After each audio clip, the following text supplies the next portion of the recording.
Video ऐसे निकलकर सामने आए जहां पर उनके जो समर्थक थे वो मोहन यादव के लिए भी अपशब्दों का प्रयोग कर रहे थे और इस बात को कई नेताओं ने कहा भी कि भाई मोहन यादव को लेकर आखिर इस तरह की जो बदजुबानी है वो क्यों की जा रही है। तो इसका एक पहलू ये भी है कि अगर वो जीतते तो कहीं ना कहीं उनको बड़ा ओहदा देना पड़ता। अब हारने का मतलब ये नहीं होता है कि आपका कद जो है वो अचानक से कमजोर हो जाता है, यानी कि चुनाव तो बड़े नेता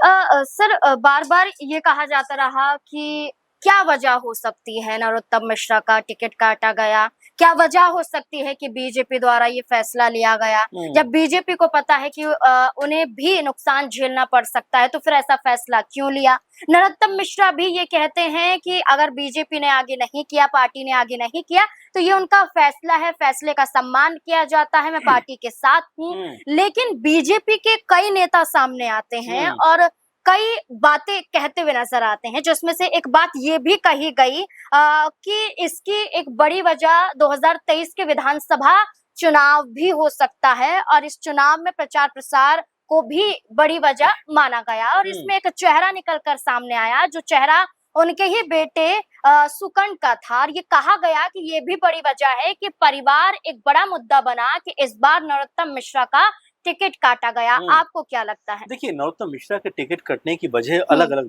मानी जा रही है, क्योंकि आपने बेटे का जिक्र किया, लेकिन इसके अलावा भी देखें तो कई पहलू ऐसे दिखाई पड़ते हैं जहां पर नरोत्तम मिश्रा की जो ताकत थी 2023 के आसपास की अगर मैं बात करूं तो ऐसा लगता था कि वो सीएम से भी बड़े दिखाई पड़ते हैं, क्योंकि उनकी जो बयानबाजी थी, जिस तरह मुखर होकर वो बोलते हुए दिखाई पड़ते थे, वो ये बताता था कि वो अपने लेवल पर दूसरों से आगे निकलना चाहते हैं। क्योंकि उस समय ये भी जिक्र हो रहा था कि अगर शिवराज सिंह चौहान को मुख्यमंत्री इस बार नहीं बनाया जाता है तो क्या नरोत्तम मिश्रा का उसमें से नाम होगा, क्योंकि उस लेवल के वो नेता थे, इतने कद्दावर नेता थे, हर बात पर बेबाकी से बोलना, हर बात को मजबूती के साथ में रखना, और कई दफा ऐसा भी लगता था कि क्या वो मुख्यमंत्री से भी ज्यादा पावरफुल हैं। और उसके बाद 23 में जब चुनाव होते हैं, चुनाव में बड़े दमखम के साथ वो जाते हैं, प्रचार प्रसार होता है, जैसा आपने उनके बेटे का भी जिक्र किया, लेकिन इन तमाम चीजों की वजह से भी उनको कोई बहुत बड़ा लाभ नहीं मिलता, उल्टे वो चुनाव यहाँ पर हार जाते हैं। और राजेंद्र भारती जो कांग्रेस पार्टी से यहाँ पर प्रत्याशी थे, उनको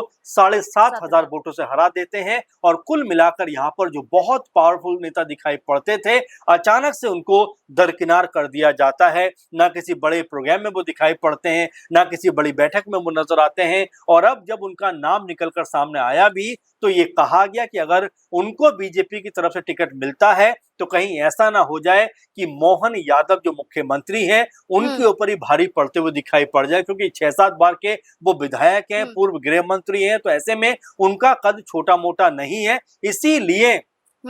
आपको अगर याद हो, इसीलिए उनके जो समर्थक हैं वो मोहन यादव को भी गालियां देते हुए दिखाई पड़ रहे थे। कई वीडियो ऐसे निकलकर सामने आए जहां पर उनके जो समर्थक थे वो मोहन यादव के लिए भी अपशब्दों का प्रयोग कर रहे थे और इस बात को कई नेताओं ने कहा भी कि भाई मोहन यादव को लेकर आखिर इस तरह की जो बदजुबानी है वो क्यों की जा रही है। तो इसका एक पहलू ये भी है कि अगर वो जीतते तो कहीं ना कहीं उनको बड़ा ओहदा देना पड़ता, बड़े मंत्रालय उनको देने पड़ते, और हो सकता है कि मोहन यादव के लिए भी वो परेशानी का सबब बनते हुए दिखाई पड़ते। तो इस वजह से भी उनको जो है शायद टिकट नहीं मिला। लेकिन अब जबकि लगभग ये कंफर्म हो चुका है कि उनको टिकट नहीं मिला है, तो ऐसे में जो उनके समर्थक हैं, जो तमाम उनका साथ देने वाले लोग हैं, जिस तरह का उग्र प्रदर्शन कर रहे थे, उसको भी लेकर अब नरोत्तम मिश्रा ने ये बात कही कि भाई सबको शांत हो जाना चाहिए, पार्टी ने जो फैसला किया है हम उनके साथ हैं। अब ये जो बात उन्होंने कही है, ये पूरे मन से कही है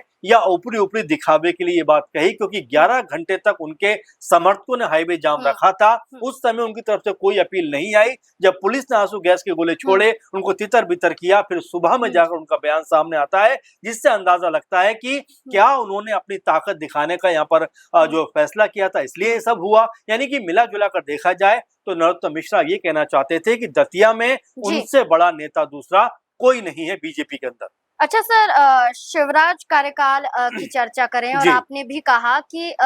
दूसरे नंबर के नेता गिने जाते थे नरोत्तम मिश्रा, और ये कहा जाता था कि शिवराज सिंह चौहान के इतने करीबी थे कि उन्हें गृह मंत्रालय तो दिया गया, साथ ही साथ जो भी फैसले होते थे नरोत्तम मिश्रा से चर्चा की जाती थी। इसमें आपने ये कहा कि मुख्यमंत्री मोहन सिंह यादव को लेकर भी ये कहा गया कि कहीं ना कहीं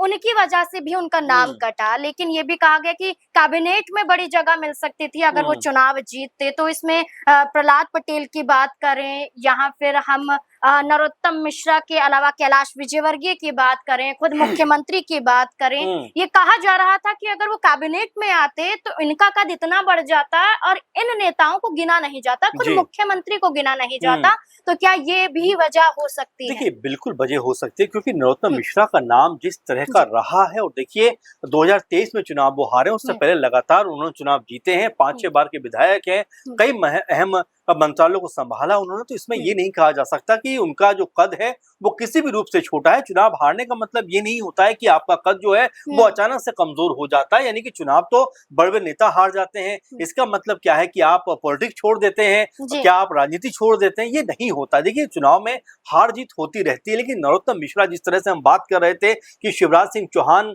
सरकार में जब वो गृह मंत्री थे, कई खबरें उनको लेकर ऐसी आई जो ये बता रही थी कि किस तरीके का वो बयानबाजी करते थे, किस तरह से अपना दबदबा दिखाना चाहते थे। ओटीटी प्लेटफॉर्म को लेकर लगातार उनकी बयानबाजी सामने रहती थी। कई फिल्में उस समय ऐसी रिलीज हुई जिसको लेकर उन्होंने जो है काफी ज्यादा ऐतराज दर्ज कराया। उन्होंने जो है पुलिस में एफआईआर तक दर्ज करवाई। इसमें तांडव हो, आश्रम हो, द सुटेबल बॉय हो, इस तरह की फिल्में को लेकर उनका जो रुख था वो काफी उग्र उस समय भी दिखाई पड़ा। फिर जब कई, अगर हम फिल्मों की बात करें तो इसमें पठान फिल्म का जो गाना बेशरम रंग आया था, उसमें दीपिका पादुकोण को लेकर तमाम तरह की उन्होंने बयानबाजी की थी। फिर जो एक फैशन डिजाइनर है सब्यसाची, उनके विज्ञापन को लेकर उन्होंने तमाम तरह से उनको अल्टीमेटम दिया था, हटाना उनको पड़ा था विज्ञापन। और तमाम डाबर का जो करवा चौथ का विज्ञापन था उसको उन्होंने जो है वापस दिलवाया। कोरोना काल में मास्क नहीं पहना, उसको लेकर भी तमाम तरह के बयान उनके निकलकर सामने आए। तो ये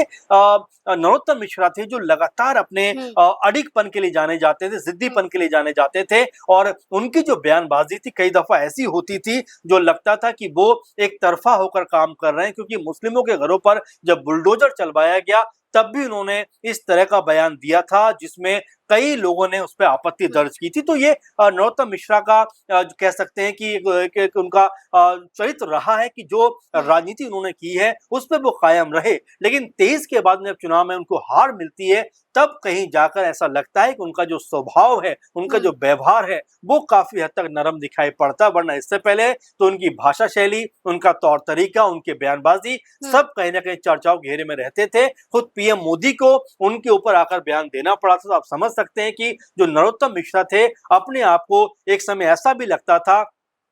कि बीजेपी से भी ऊपर जो है समझते हुए दिखाई पड़ते, क्योंकि अब उन्होंने बयान भी दिया है कि मेरा कद जो है पार्टी से ऊपर नहीं है। तो ये उसी के तौर पर देखा जा सकता है कि उनकी जो बयानबाजी थी, उनका जो रुतबा था, ऐसा लगता था कि वो पार्टी से भी बड़ा होता हुआ